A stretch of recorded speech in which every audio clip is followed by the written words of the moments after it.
si Kuya Mace. Sinamahan tayo. Ah, puti.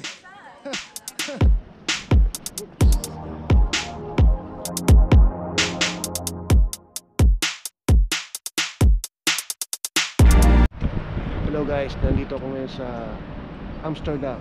Lalabas ako ngayon. Ang oras ngayon ay alas 6 dito sa Amsterdam. Kaya sinabi ko alas 6 na ng gabi, pero tirik na tirik pa rin ang araw dito sa Amsterdam. Tingnan niyo. Pero kahit tirik pa yung araw, malamig ang klima dito sa Amsterdam. At yun, dumating na yung sundo ko mula sa Seamen's Club. So sinabi niya sa akin meron pa raw 4 na magpapahatid. Tingin ko sa ibang barko yun. Di kaya ibang barko yung 4 na kataong hinaantay ng driver. Pumasok muna dun sa office yung driver. So antayin ko na lang what to do.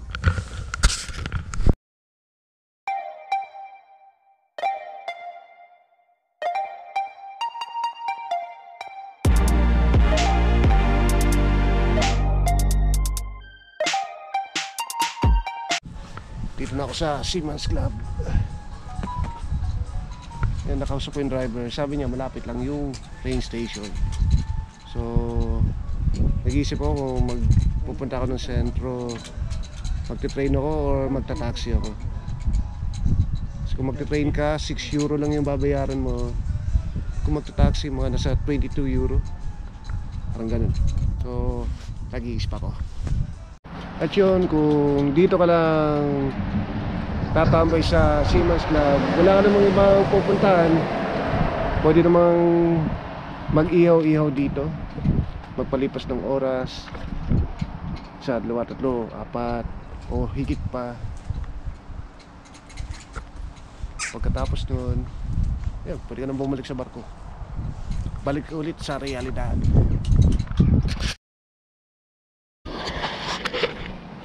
At yun, nag-decide ako na sumakay ng train. So naglalakad ako at this moment. Ang oras ngayon, mga pasado alas 7. So hopefully makarating tayo sa ating paroroonan. May mga nagtatanong naman ako ng mga Pinoy na seaman din, kagaya ko.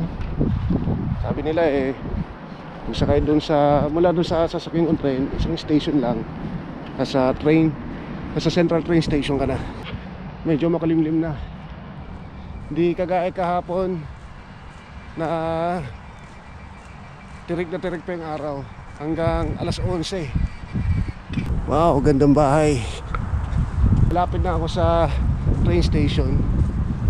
Wala Seamen's Club, lakad lang ako dire-diretso at tingin ko yun na yun, makakasakay na rin ako ng train sa ibang bansa for the first time. Yung kagandahan dito sa mga tawiran nila, ayan, merong pindutan. So pag tatawid ka, kailangan mo munang pindutin yun. Wow, daming bike. Sana all ganito sa Pilipinas. Merong mga bike park, pero meron din naman sa atin mga bike park, kaso hindi kagaya dito sa Europe. Hello sir, excuse me, may I ask, what's the train station? Train station. Train? Yeah. What's the entrance? There. Okay, thank you very much. Doon yung entrada. Akala ko doon. Buti nagtatanong tayo. Kung may punta itong nag-aalangan ka, siyempre magtatanong ka. Huwag kang magkatubili magtanong para hindi ka maligaw.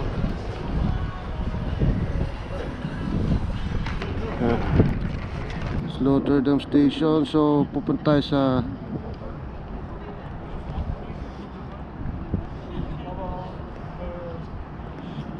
Amsterdam Central. Okay. Nakabili na ako ng ticket. Hindi ko alam kung saan ako papasok, kung doon.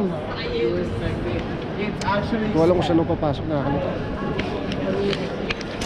Hirap. Baka ito. Okay.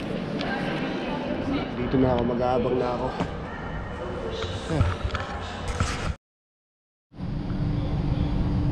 Dito na ako sa loob ng train. Kinakabahan ako, baka mali yung masakay kong train. Ang pinaka worst na mangyari, maligo ako. Ay, wag naman sana. Pero yun, may nababasa ko, Amsterdam Central.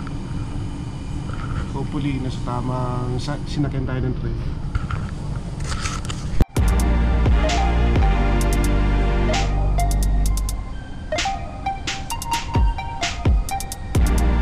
Pansin ko, maganda yung train nila. May upuan. Parang nasa aeroplano ka. Ganda ng mga bahay. Ako ng graffiti. Ito mo, yung mga buwan. Ayun.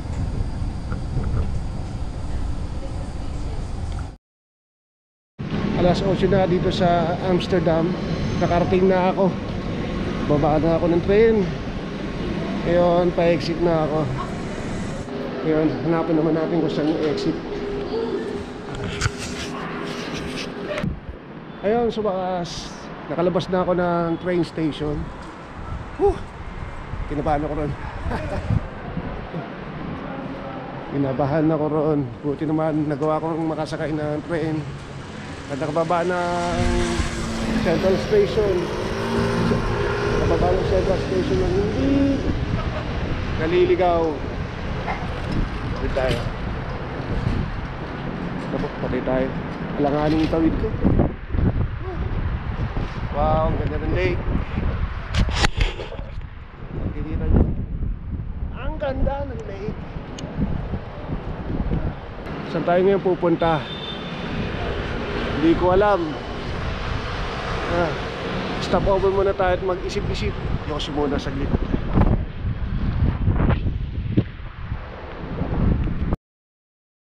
Ayun, may nakita ko. Kababayan. Binibidyohan ko lang.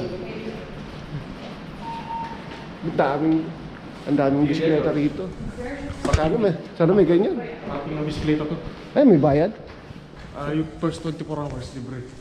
Puta, ayos. 3,000 ang bisikleta dito. Sa harapan naman may ilalim din doon. Bali 7,000 naman. May bike doon si Kuya.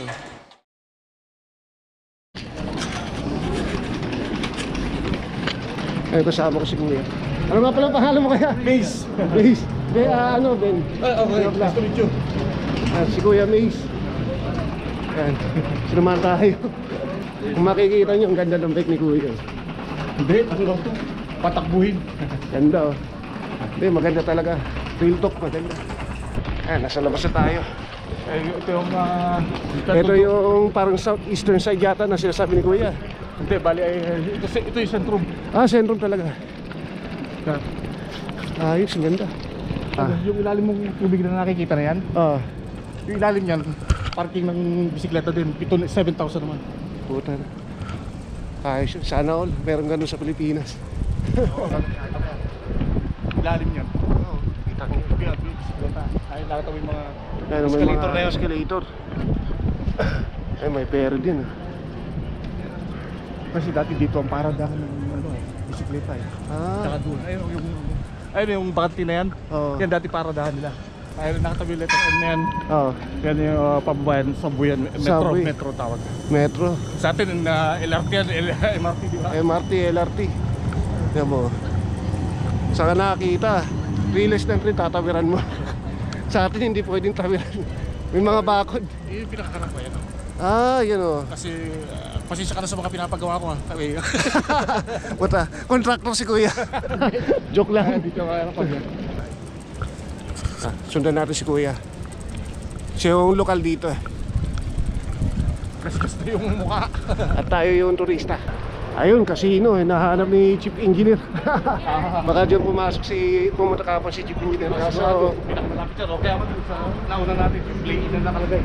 kaso hindi sila pinapasok dahil ang sabi, exclusive lang raw para sa mga local. Kasi ngayon mga casino, may policy na sila na hahanapan ka nila ng yung sabihin na identity number ba dito? Yung number ba dito sa ano? Kaya tawag na BSN, mga karamihan na pati mga lokal, pati yung expat. Na kailangan mong pagka kasi yun, ibig ko sabihin ay pagka yun ang tuwari ko, problema ka. Pag sinabi mong BSN mo, pati yung tuwari ko, iwalay ka sa sasawa, pati yung or kaya mo na binunutan ka ng right the lower molar, nandun lahat. Okay, nandun lahat. Pati yung history ng kuwari ko na hospital ka, kailan, nandun na lahat. Pagka gumaka pala rito ng krimen Oo, so pag tinanong lang sa'yo yun, ibig sabihin, tinitingnan, makikita na kung may pending ka. Kaso lahat, basta lahat.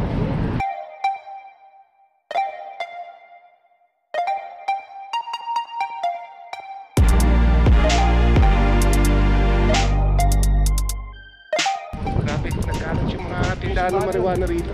Saan napunta ka dito? Sa lugar na ito. Isa lang hahanapin mo. Alam mo kung nasaan ka na. Pinaka-logo lang. Alam mo na ikaw ay nasa red light district. Ano?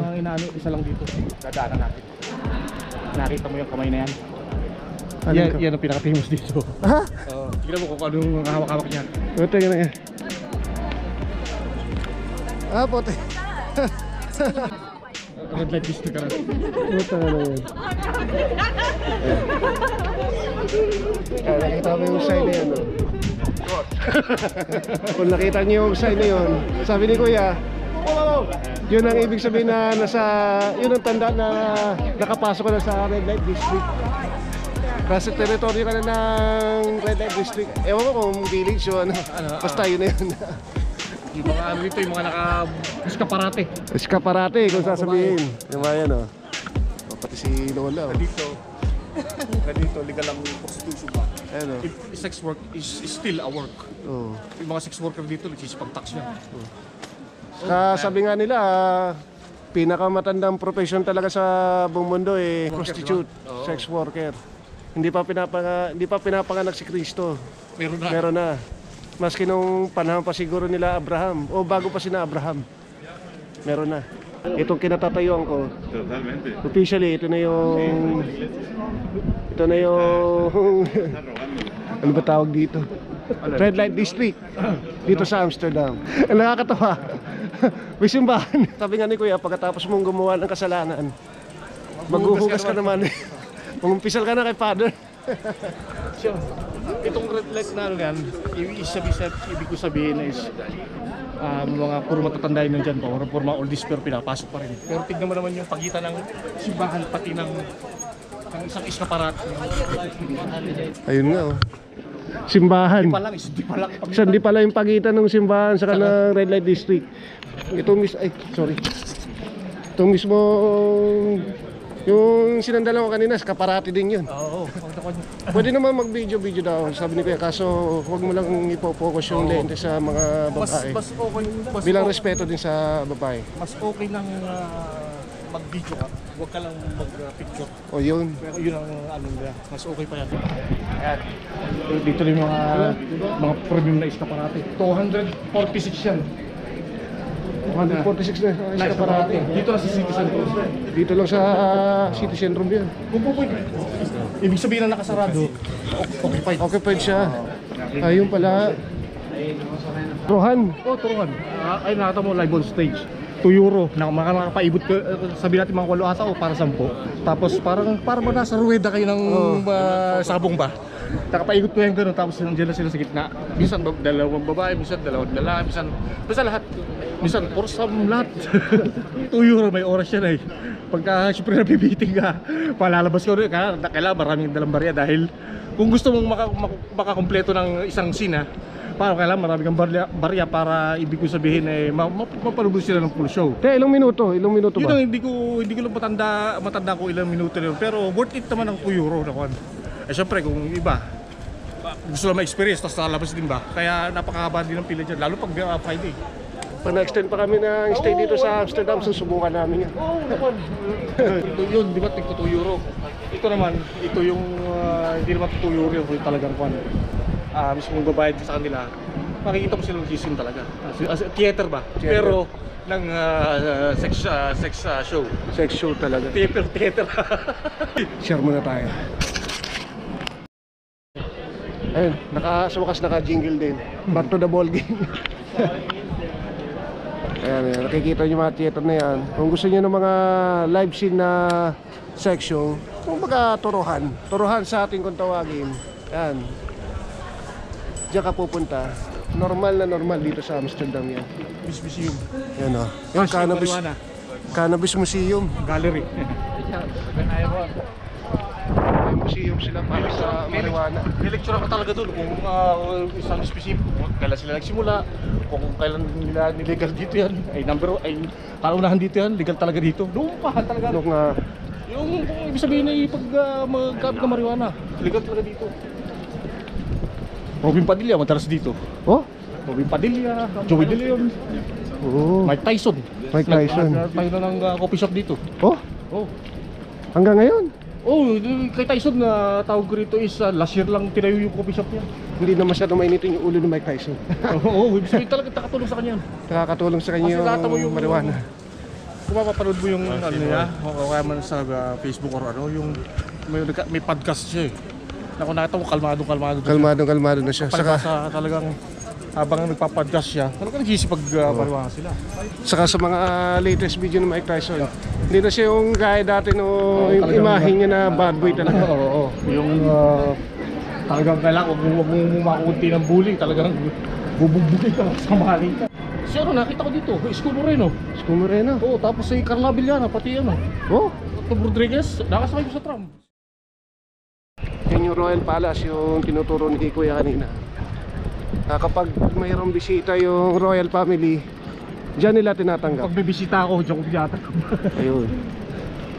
Kasi pati si Kuya. Yan, dyan mga tindahan naman ng mga, alam mo yung mga branded na shoes, pati yun. Hanggang doon. Ano yan? Pero ewan ko, sarado na siguro sila, no? Oo, sarado na ngayon. Sayang. Webinar na eh. Kung maaga-aga ka. Yan. Pero pagka Thursday dito, is laging tiyatawag nila na kung paabot sa Dutch. Ibig sabihin, pag every Thursday or every week yun. Like yung mga tindahan dyan, lalo na yung mga bakit yung grocery, snack bar, tindahan, mga damit. May laging ano yan, extension ng 1 oras. Ito yung Central Station. Yan. Madilim na. Samantalang kahapon alas 11 na doon sa barko, direkta yung araw. Gabi? Oo. Oo. May gano'n man dito magsama. Ngayon anong oras na ngayon? Alas 10 na rin eh. Alas 10 na rin. Kaya kasi kayo magkape. Medyo may kape dyan eh. Dito lang tayo. Oh, see? Ingat kayong lahat sa mga makakapanood. Ako lahanapin nyo. Ingat na. Maraming salamat, Kuya. Hanggang sa muli. Pauwi na si Kuya Mace. Matagal na siya nakatira dito sa Amsterdam. Sabi niya malapit lang ang tirahan niya eh. Tawid lang ng boat na yun, doon lang sa kabila na yun ng tirahan niya. Lapit lang dito sa station. Parang medyo bitin pa rin ako sa bitin pa rin ako. So, pasok ulit tayo.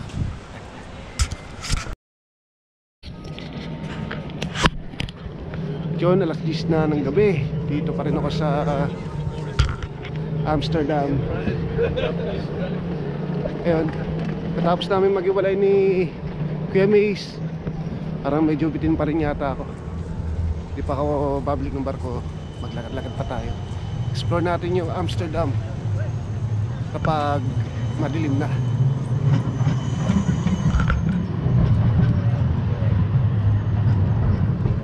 Saan ba tayo galing kanina?